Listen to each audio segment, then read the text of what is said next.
Krishna Krishna Hare Hare, Hare Rama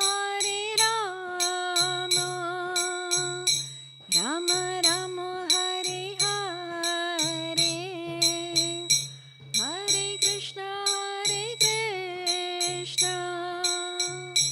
Krishna Krishna Hare Hare, Hare Rama Rama Rama Hare Krishna Krishna Krishna Hare Hare, Hare Rama Rama Rama Hare Hare, Hare Krishna Krishna Krishna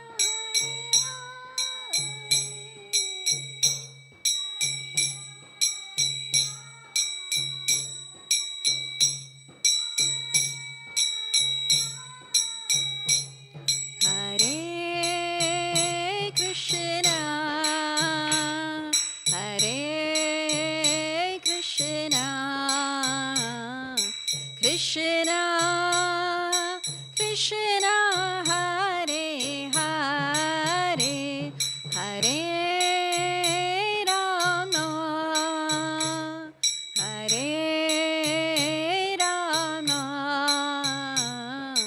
Rama Rama Hare Hare.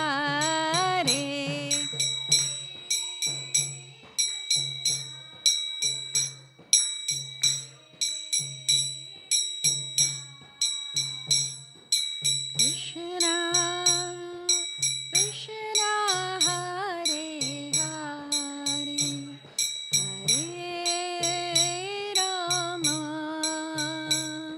Hare Rama Rama Rama Hare Hare.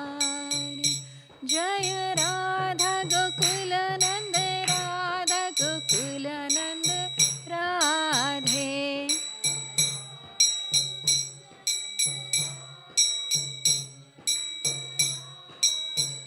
Jaya Sita Ram Lakshman Hanuman, Jaya Sita Ram Lakshman Hanuman.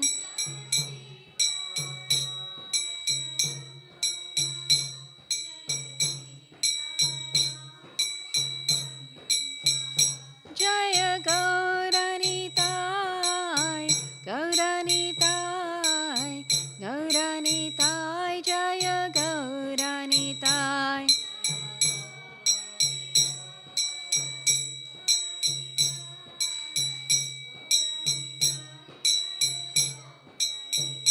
Jaya Jaya Prabhupada, Prabhupada, Prabhupada, Jaya Jaya Prabhupada.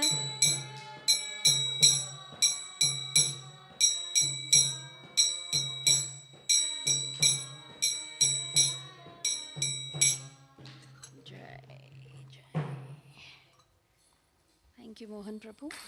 Thank you.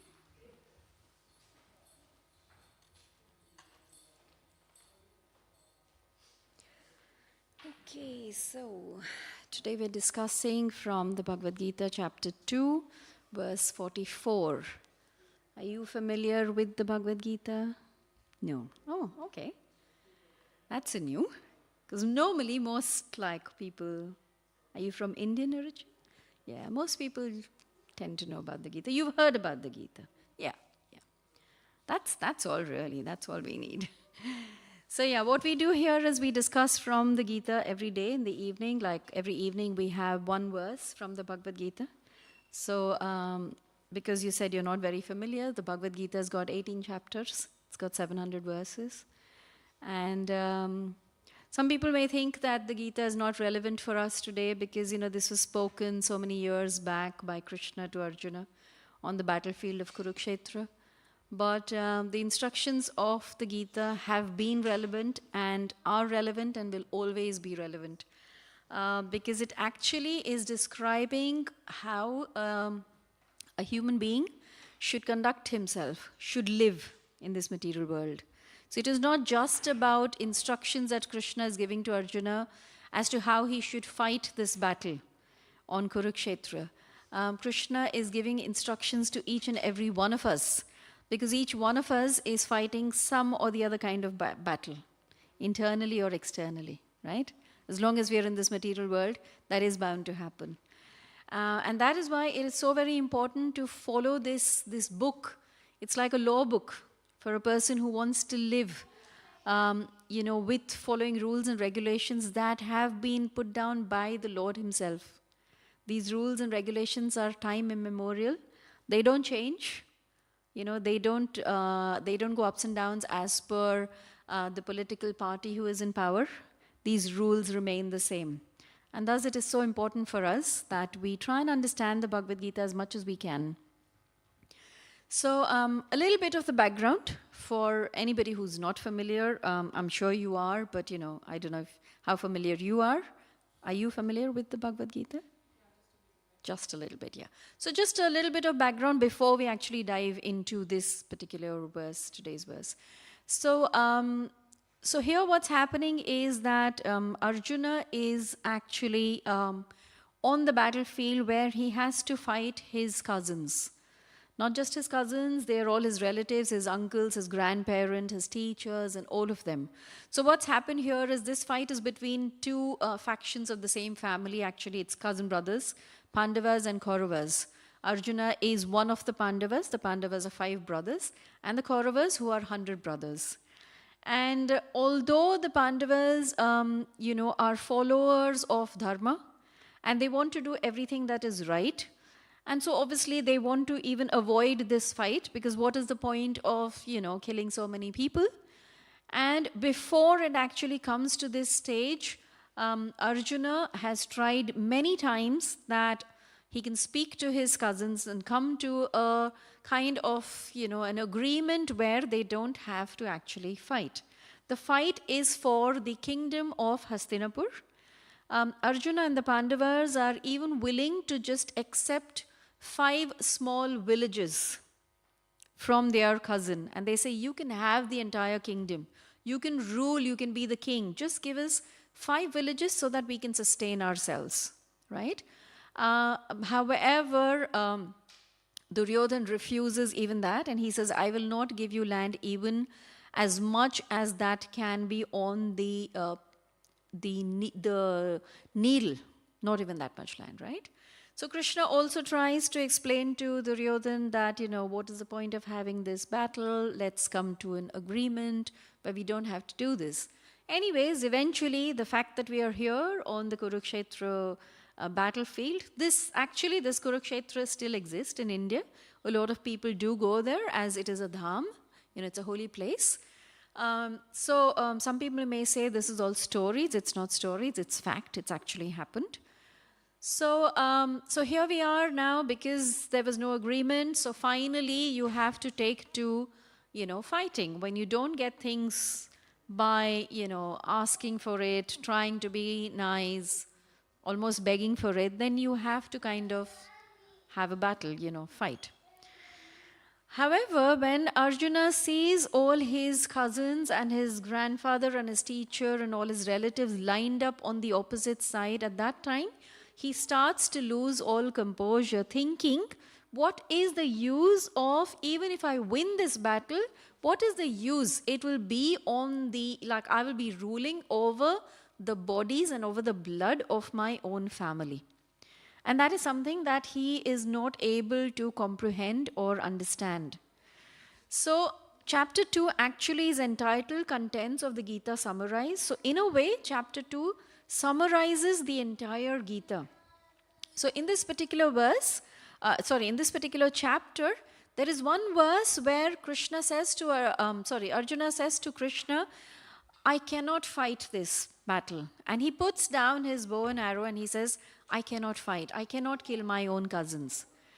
And from then on, till then, it was like a one-sided thing where, Arjuna was talking and, Krishna was listening.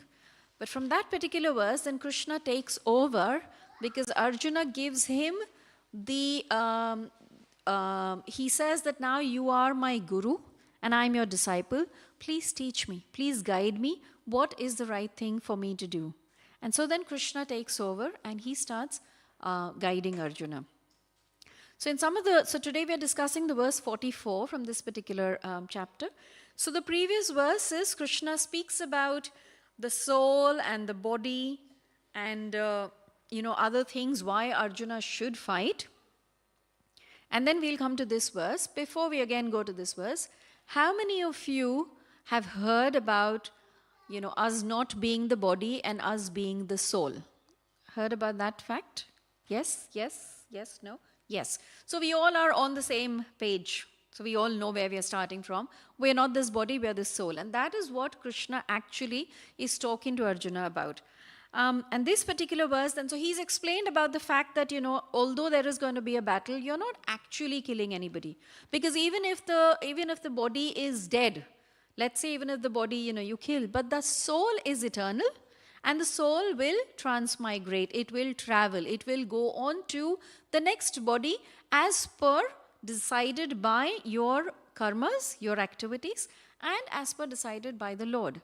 So the Bhagavad Gita actually mainly discusses 5 topics. So it talks about the Supreme Lord, Ishvara. It talks about the soul, it talks about your karma, it talks about time, and it talks about Prakriti, the material nature. These are the 5 topics that is being discussed in the Bhagavad Gita. So let's go to today's verse. So verse number 2.44. If you don't have books, you've got your phones, you can look at your phones, or I'll just recite the verse.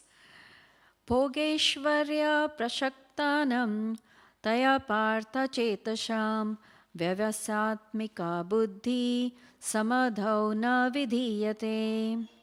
The translation and purport by Srila Prabhupada ki jai.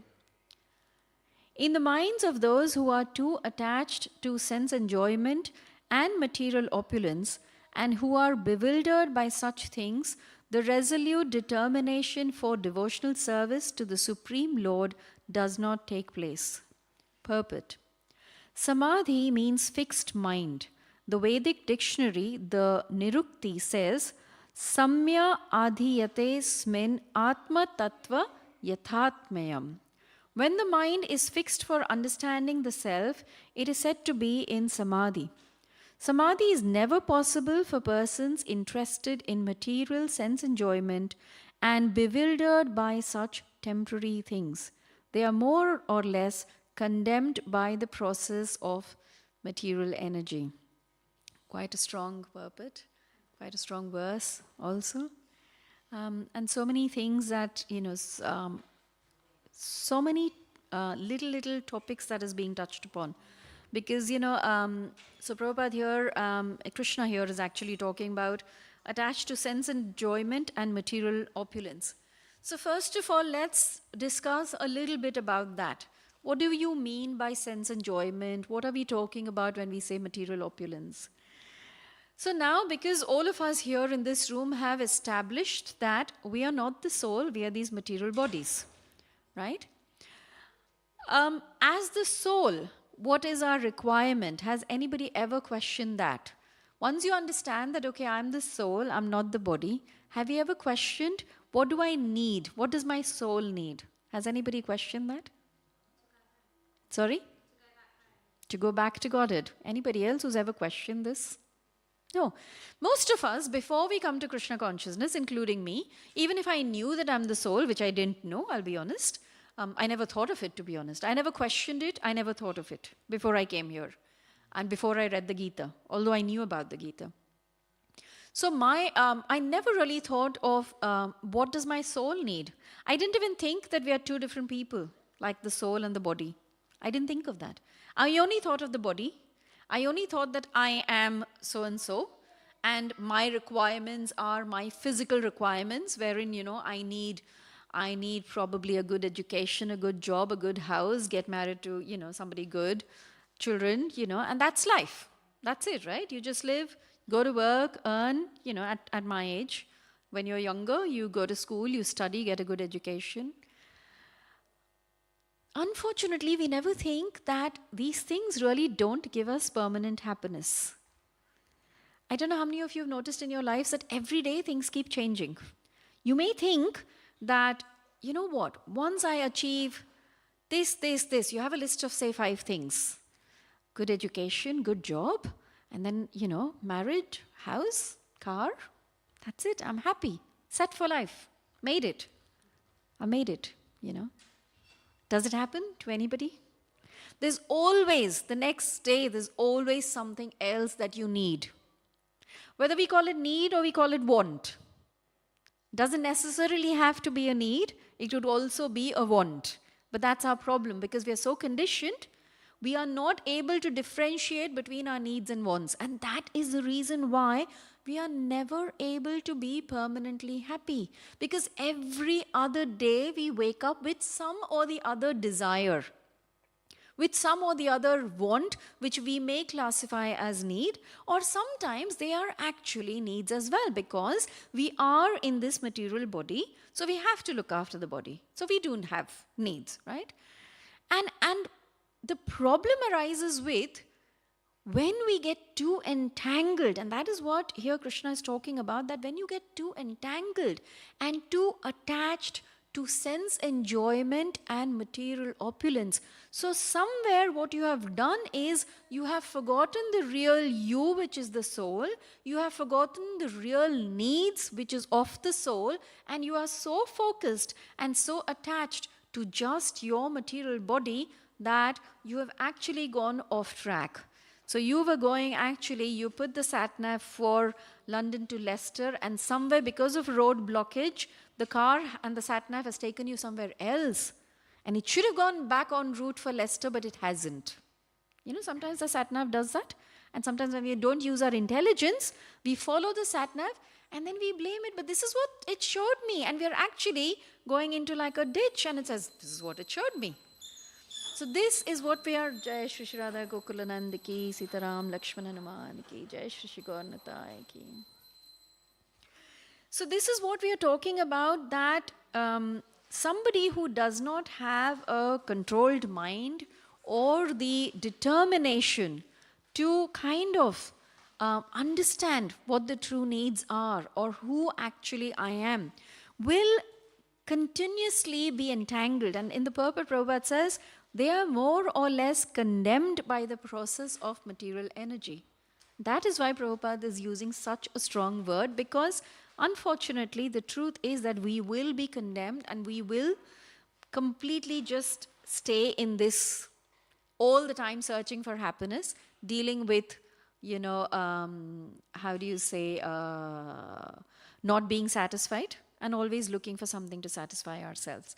So the word Bhog and Aishwarya, when you break down those words, it says that you're attached to sense gratification, you're attached to Aishwarya, means material opulence, right?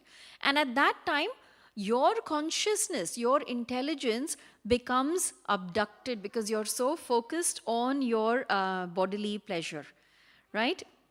In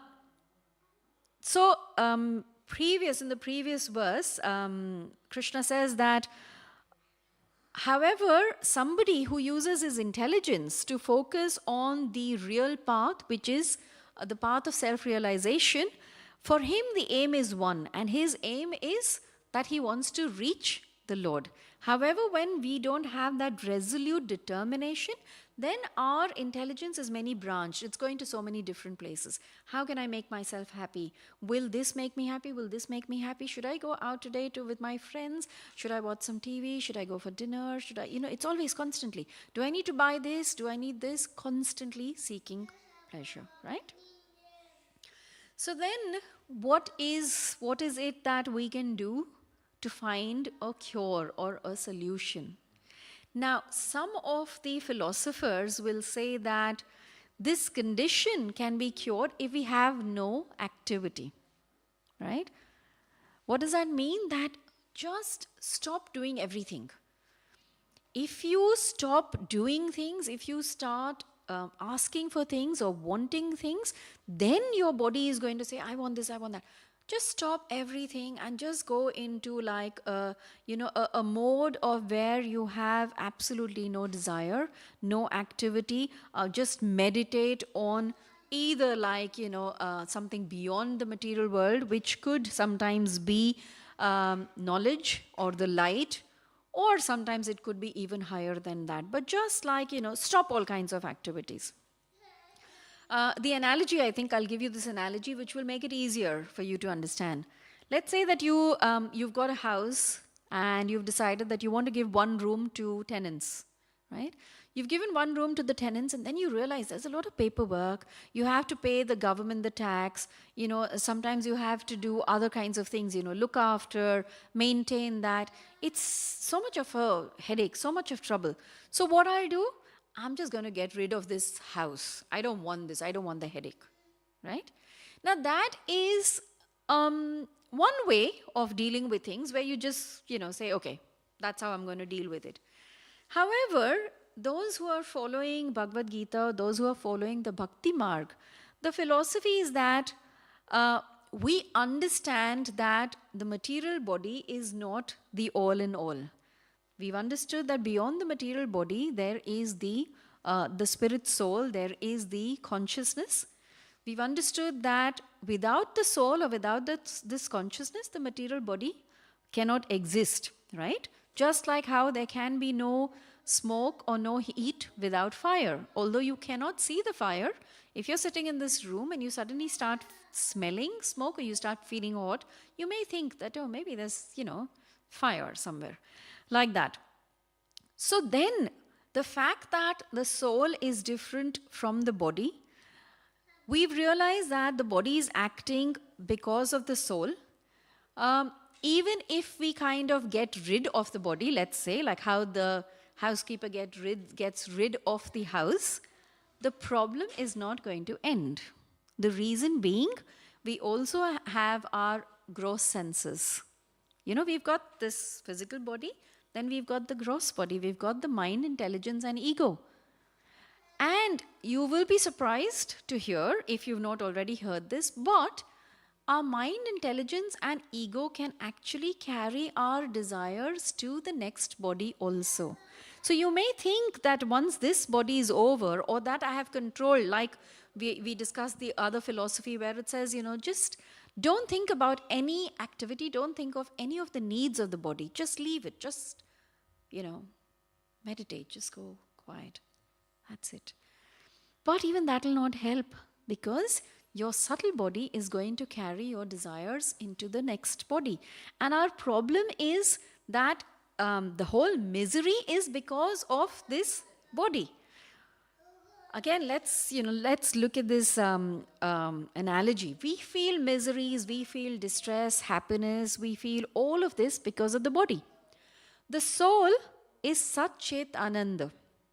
The soul is eternal, full of knowledge, always happy. The soul doesn't feel sad or distressed or happy or nothing. It is the body, right? Like, for example, that, when it is, now slowly we're getting the summer here. So when it's summer and the water is very hot, and it touches your body when you're going to have a shower, it annoys you. It's too hot. Or when it's winter, can you imagine a drop of cold water on yourself? I mean, I know, and hats off to the people who have cold showers. I've heard of, devotees here having cold showers. I, for one, cannot dare to do that. I mean, that's something that I just can't bring myself to do. I don't know how many of you can, but just the thought of that cold drop of water hitting me at 4 o'clock in the morning, I dread that, right? So it is because of body. So because of this body, we are hankering after, happiness, or we are hankering after other things. We are always hankering after happiness because the constitutional position of the soul, like I said, is Sat Chit Ananda. It is always happy because it is part and parcel of the Supreme Lord, who is Sat Chit Ananda. So what we have to actually do is that without the senses, we understand that the body has no meaning. So we understand that, okay, our senses are the ones that are dragging us towards sense pleasures. Like our eyes wants to see something nice. Our tongue wants to taste nice things. Not always prashadam. We want to go to restaurants and we want to try out new things. And our ears doesn't always want to hear kirtan. We want to listen to the latest, Eurovision song maybe, I don't know. So it is these activities, it is this karma, this lobha, all of this which is abducting our consciousness, and it is making our making our consciousness a hostage, right? Just like an example, that if a child, of let's say, well-to-do background is probably walking alone to school, and a criminal abducts the child and then demands for a huge ransom money from the parents. Same way, what our senses are doing is that they are holding our consciousness as hostage and demanding the ransom. And what is the ransom? Take me out to this restaurant. I want to go and watch this movie. I want to go and, enjoy myself, have a party. These are the demands of our senses. So then the point is, so what do we do? When a child is held hostage and the criminal is demanding ransom, then the parents will do whatever it takes to give the ransom money, right? Does that really solve the problem? Because it may happen that the same incident may happen again. Right, so then what they can do is have bodyguards, to protect the child, let's say. Have bodyguards to protect the child. So same way, when we know that, okay, our senses are being held hostage, the ransom that is being, the senses are holding our consciousness hostage, and the ransom is being demanded that we do these kind of things. So for us, what is our bodyguard? What's going to protect us from this is trying to get closer to Krishna. We are the energy of Krishna. Now, we are called the marginal energy. If you read the scriptures, the Bhagavad Gita, there are 3 energies of Krishna, right? There is the material energy, the spiritual energy, and the marginal energy. The material energy is this entire universe. Then there is the spiritual energy, which is in the spiritual world, where Krishna resides with all his eternal associates. We, living entities, are the marginal energies. Now, we can either be in the spiritual, like under the influence of the spiritual energy, or under the influence of the material energy. That is a decision which, as human beings, we have been given the intelligence to make. Animals, trees, worms, fish, birds, they are living entities, but they haven't been given that intelligence. They only follow their intuition. So whatever they do is based on what their intuition is. It is only in the human form of life that we've been given this intelligence to choose whether we want to be here in the spiritual energy, under the influence of the spiritual energy of the Lord, or we want to be under the influence of the material energy, right? When I say material energy, as of now, today, we are discussing about this particular senses. We are discussing about how that we can come totally under the influence of the senses if we allow our intelligence to be influenced by that. But if we are strong in our determination and we use our intelligence to be dedicated to Krishna, to be thinking about Krishna always, then we know that we have paid off the ransom once and for all, and this problem is not going to come back to us again, right? And I'm just going to tell you, just to strongly let us all get that faith that yes, it works. I'm going to tell you a story. So this story is about a thief. Now, he was going around in the forest looking for somebody that he could rob. And he was the kind of person who would attack, maybe even kill if he needed to, for the treasures that he wanted. So, obviously, thieves are very clever people. It's not that you don't use intelligence there. You have to be really intelligent to be a robber, especially in today's day and age. Imagine, trying to steal something from, let's say the jewels from the king, Anyways, we won't go into that because those jewels really belong to somewhere else. Shouldn't be here. Anyways, but yeah, you need a lot of intelligence for that, right? So this thief obviously is walking around and he's thinking about this. And by good fortune, he comes across some Vaishnavas who are sitting and discussing and having Krishna Katha, like how we are talking about Krishna here. And when they are discussing about Krishna, so they were narrating the pastimes of how Lord Krishna, when he was a young child in Vrindavan and Mathura and, those places, and how his mother Yashoda, would every single day bathe him and decorate him with different kinds of beautiful garments.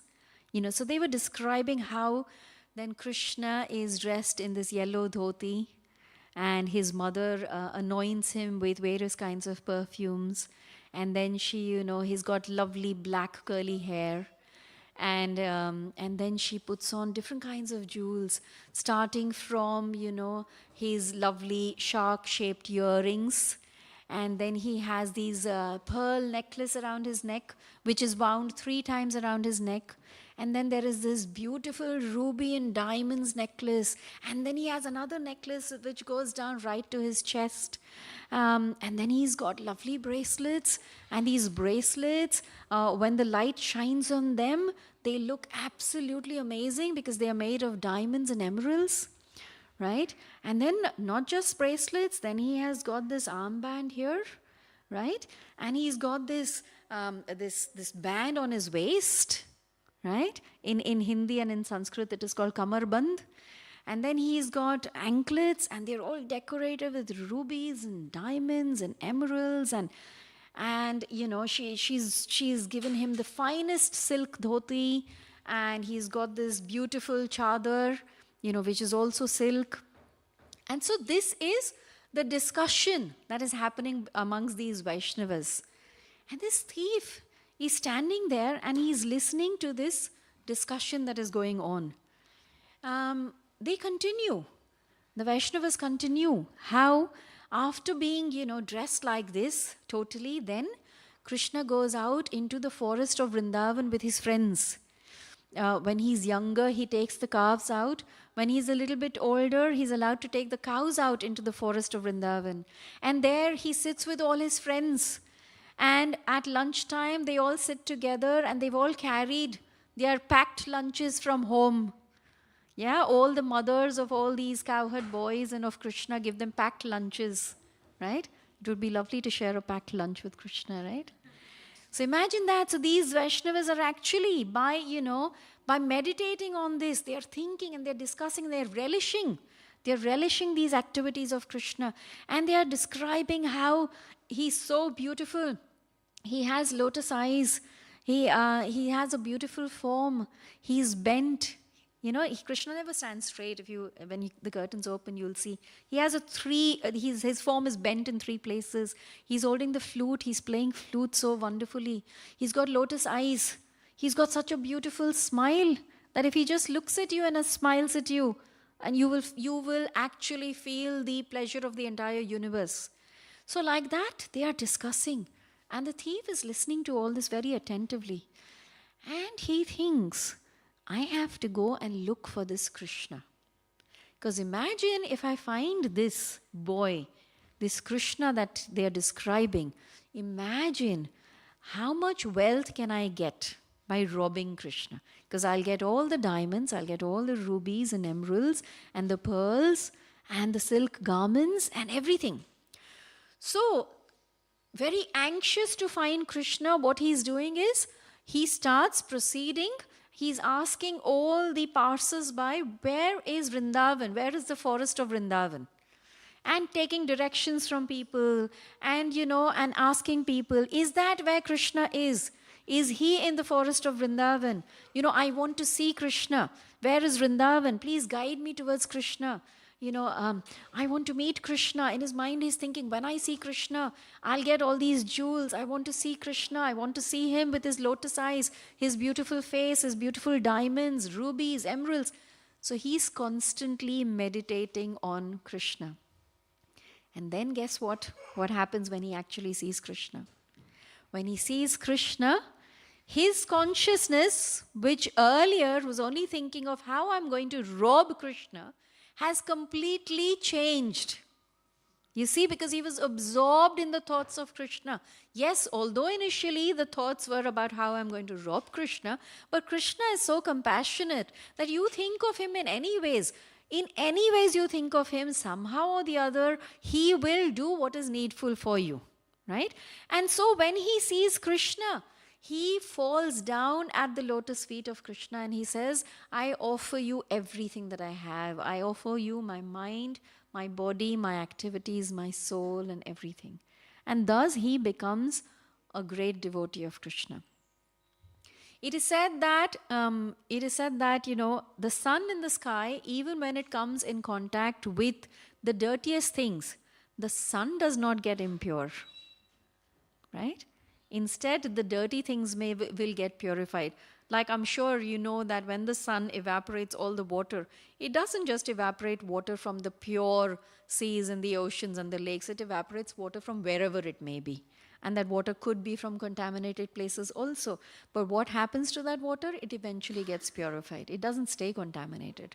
So likewise, the name of Krishna is so powerful that if you just chant the name of Krishna, you may not at the beginning chant the name of Krishna in a pure state of mind. You may not chant the name of Krishna because you want to go to Krishna. Sometimes, and it says in our scriptures and in our Vedas, it says that sometimes one takes to the Lord or one comes to the Lord in a state where he is very, very needful of some help from the Lord for his material life.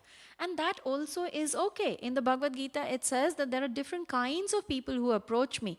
And some of the people who are in need, who are distressed and want me to help them get rid of the distress. That's fine. As long as you're approaching the Lord, it doesn't matter in what state you approach the Lord. Because the name of the Lord is so pure, the Lord himself is so pure, we may not be pure. And recently I heard this. This is absolutely amazing to explain this point that I'm trying to make.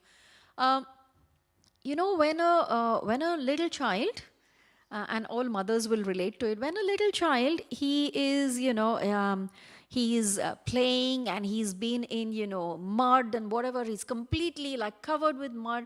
And then he runs to his mother. The people who see the child, my God, it's so dirty, they'll say, right? The mother doesn't see the dirt.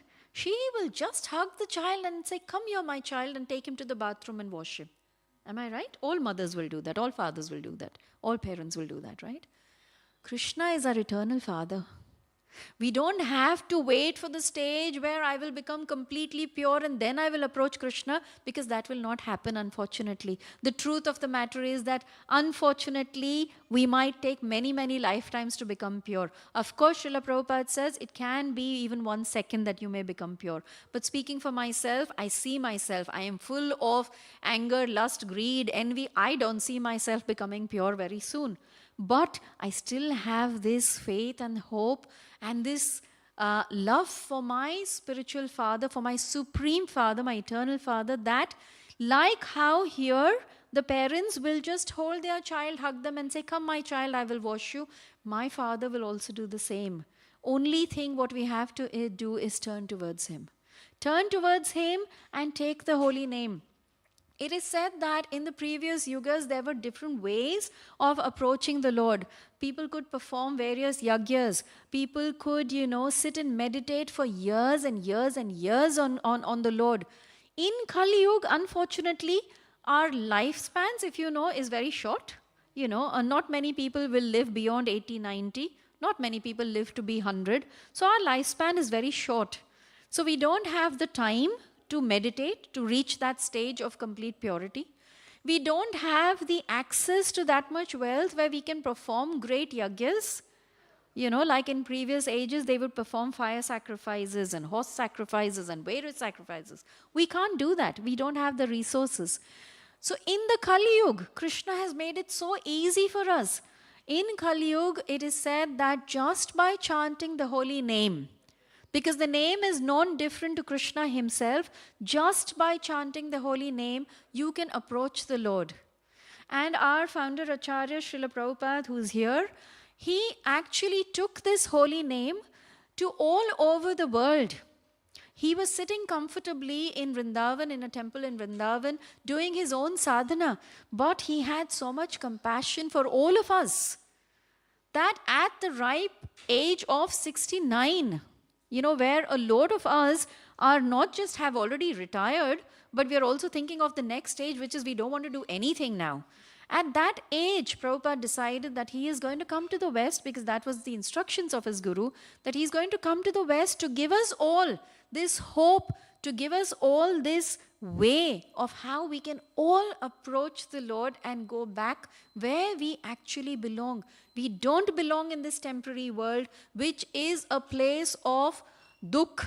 In the Bhagavad Gita, it says, Dukkhalaya Shashvatam. This place is a place of eternal unhappiness. And we've discussed that in the beginning of our class, that how you can never say that you will be eternally happy, because something or the other keeps happening.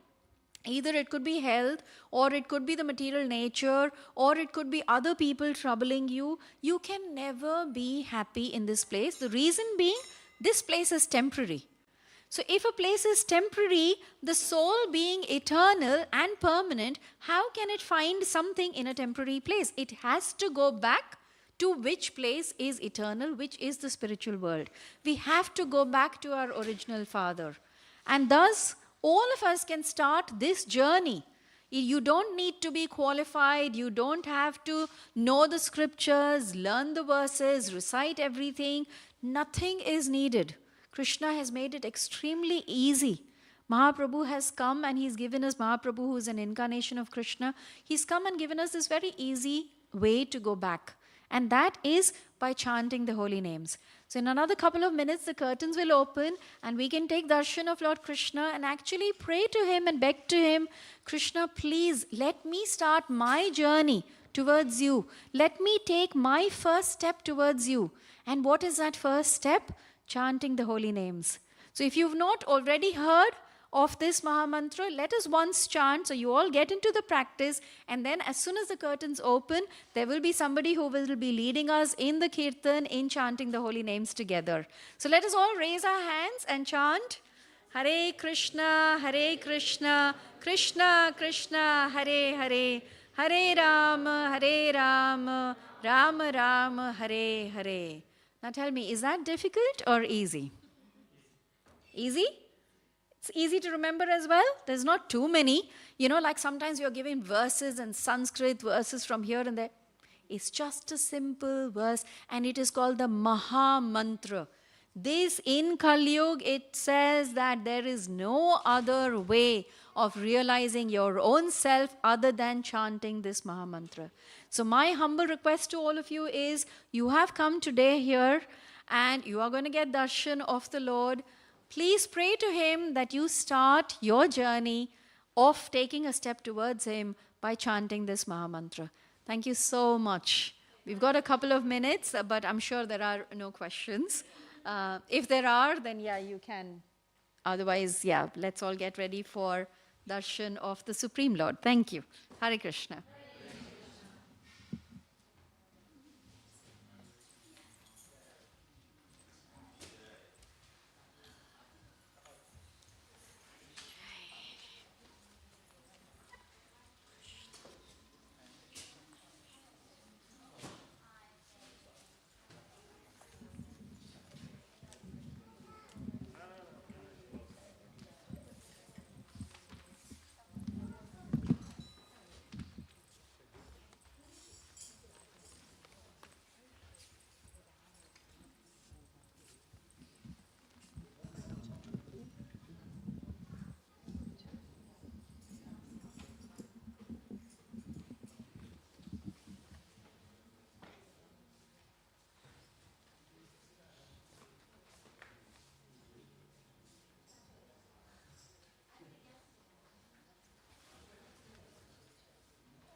It's a good height, yeah.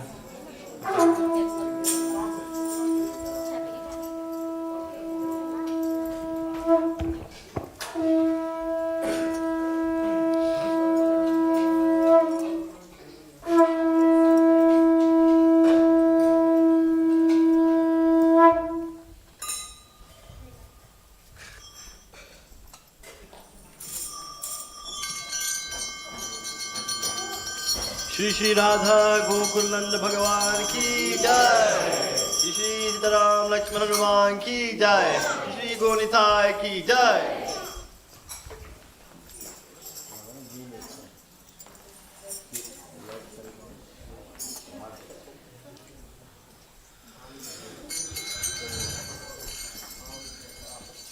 की बजयो जय चंदे आरती कशोभा ज्ञान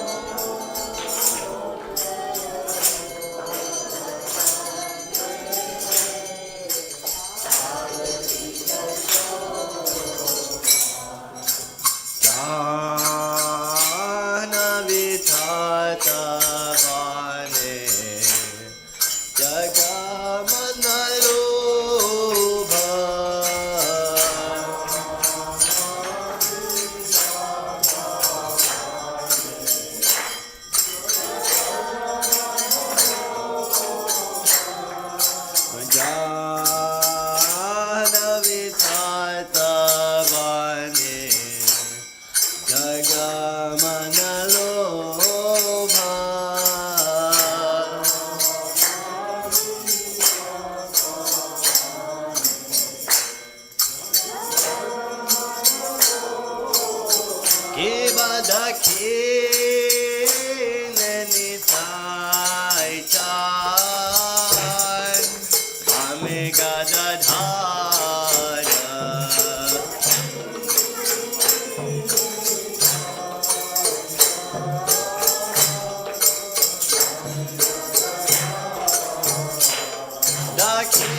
Jai Shri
Krishna Krishna Hare Hare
Jai Vishnupad Paramahamsa Parivrajikacharya Astottara Sata Shri Srimad His Divine Grace Abhay Charana Ravindham Bhakti Vedanta Swami Shri Prabhupada Ki Jai Jai Vishnupad Paramahamsa Parivrajikacharya Astottara Sata His Divine Grace Bhakti Siddhanta Saraswati Thakur Goswami Maharaj Prabhupada Ki Jai Ananta Koti Vaishnava Vrinda Ki Jai Namacharya Shri Haridas Thakur Ki Jai Prem se kaho Shri Krishna Chaitanya Prabhu Nityananda Shri Advaita Gadadhara Shri Vasari Gaura Bhakta Vrinda Ki Jai Shri Radha Krishna Gopa Gopinath Shyama Kunda Radha Kunda Giri Govardhan Ki Jai Shri Vrindavan Dham Ki Jai Shri Mayapur Navadvip Dham Ki Jai Shri Jagannath Puri Dham Ki Jai Shri Mathura Dham Ki Jai Shri Ganga Maya Ki Jai Yamuna Maya Ki Jai Tulasi Maharani Ki Jai Bhakti Devi Ki Jai Samaveta Bhakta Vrinda Ki Jai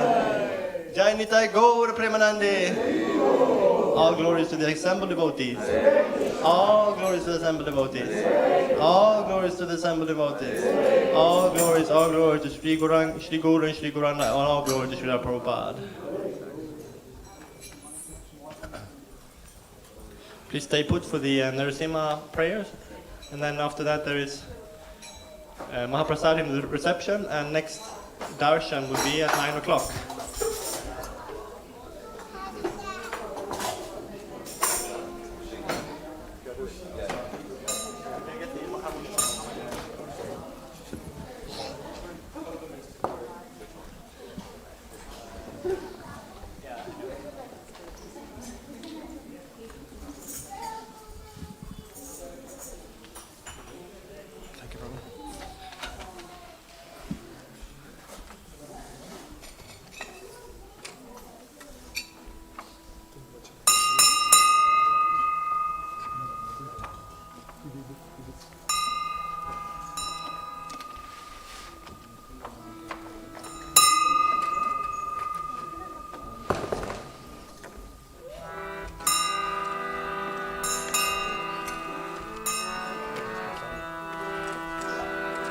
Namaste Narasimhaya.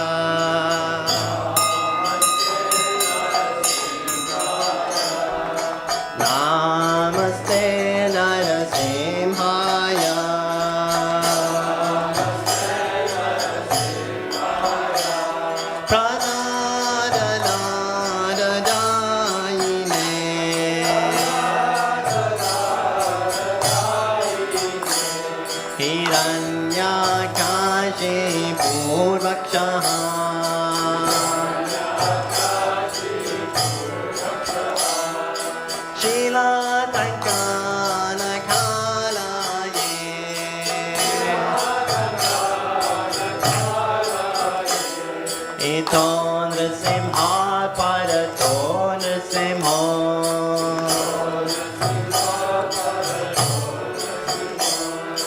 Yato yato yamita to nrsimha.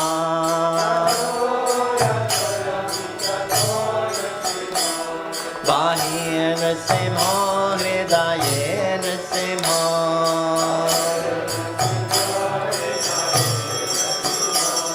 Narasimha madem charanam prapade.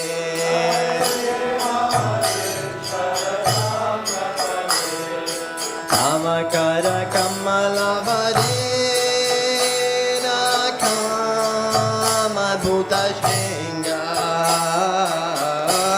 dalita hiranya kashipu tano bringa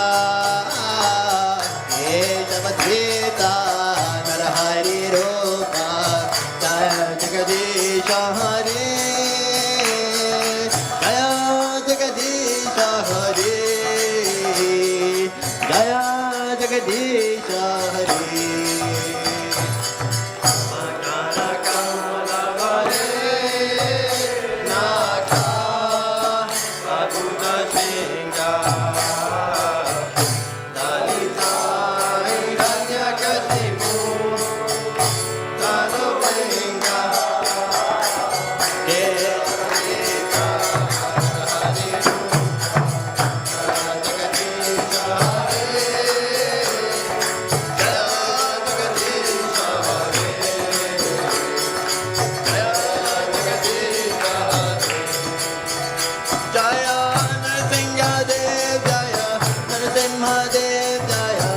Narasimhadev, Jaya Narasimhadev.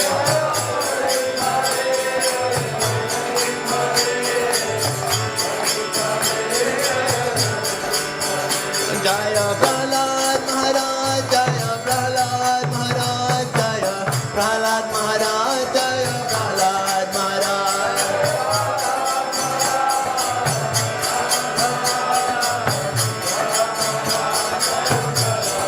Jaya Prabhupada, Prabhupada, Prabhupada, Jaya Jaya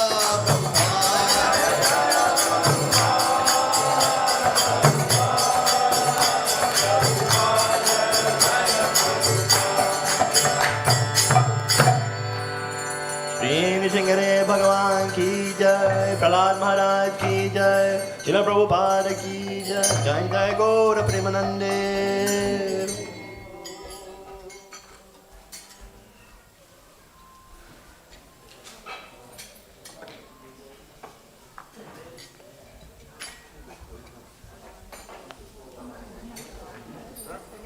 आप बजाएंगे मैं गाऊंगा थोड़ी देर आप तो रोज गा रहे हो तो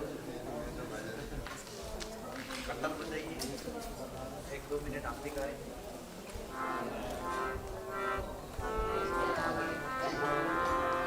लेके चले गए It's from Assam, right? On the house, yeah. You want to keep it? Yeah. Can you turn it off? Yeah, you keep it. I'll bring it out. You use it? Yeah.